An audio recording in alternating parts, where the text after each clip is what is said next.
नमस्ते सम्पूर्णमा म चाहिँ सिमरन। आज चाहिँ हामी जङ्गल आइरहेका छौँ। जङ्गल किन आयौँ भन्दा चाहिँ लङ टाइम पछि चाहिँ मसँग हाम्रो घरमा चाहिँ छामा दिदी आउनु भएको छ नि त। अनि उहाँलाई चाहिँ टिकटक बनाउने चाहत भएर चाहिँ उहाँ हुनुहुन्छ, टिकटक बनाउँदै हुनुहुन्छ। अनि हामी चाहिँ यहाँ भिडियो बनाउँदैछौँ। मसँग मेरा प्यारा प्यारा बहिनीहरू छन्, देख्न सक्नुहुन्छ। र आज हामी चाहिँ जङ्गलको उहाँहरू भिडियो बनाउँदै हुनुहुन्छ नि त। मेरो बहिनीहरू जङ्गलमा हिँड्दैछन्,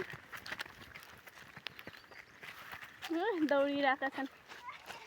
यहाँ चाहिँ म छु, यहाँ चाहिँ मेरो बहिनीहरू छन्। मेरो बहिनीहरू त्यहाँ गइसकेन्, हेर्न सक्नुहुन्छ।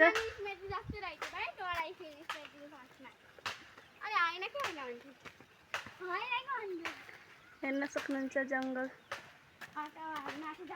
कसैले बाँस काट्दै हुनुहुन्छ।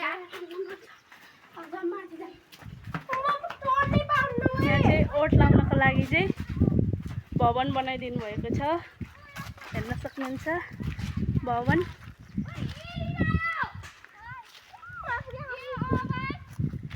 हाम्रो भाइ पनि आयो, हेर्न सक्नुहुन्छ। क्या मस्तको हावा दिइरहेको छ, हेर्न सक्नुहुन्छ। यताबाट जङ्गलबाट आउनुहुन्छ नि त, एकदम थकित भएर नि यहाँ चाहिँ बिसाएर पानी सानी खाने व्यवस्था बनाइदिनु भएको छ, हेर्न सक्नुहुन्छ। शीतल हावा दिइरहेको छ, हेर्नुहोस् साथीहरू, क्या राम्रो देखिरहेको छ। ल त्यहाँ कसले बियरको बोतल ल्याएर राखिदिएको, बोतल चाहिँ नै खाइसकेको डब्बा चाहिँ ल्याएर राखिदिएको छ है। कसले त्यो त थाहा छैन। ओहा क्या शीतल गरिरहेको छ। त्यहाँ तल चाहिँ मेरो फुपू र पुसाइ हुनुहुन्छ, बाँस काटिरहनु भएको छ। उनीहरू कति राम्रो देखिरहेको छ सिन। म चाहिँ तल हिँड्दैछु साथीहरू।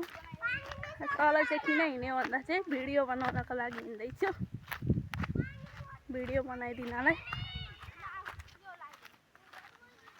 यहाँ चाहिँ छहारी त्यहाँ नि छ, यहाँ नि छ। यहाँ चाहिँ पिकनिक सिक्निक बच्चाहरू, नर्सरी पढ्ने बच्चाहरू, भाइ बहिनीहरू चाहिँ यहाँ पिकनिक मनाउने गर्छन्। म चाहिँ टिकटक बन्दैछ है साथीहरू, हेर्न सक्नुहुन्छ। यता चाहिँ हातमा काँडा पसाइ चाहिँ निकालिदिनु भनेर बसिन्छ। क्यामेराम्यान चाहिँ छामा दिदी। हामी चाहिँ छामा दिदीलाई चाहिँ दिदी भन्छौँ।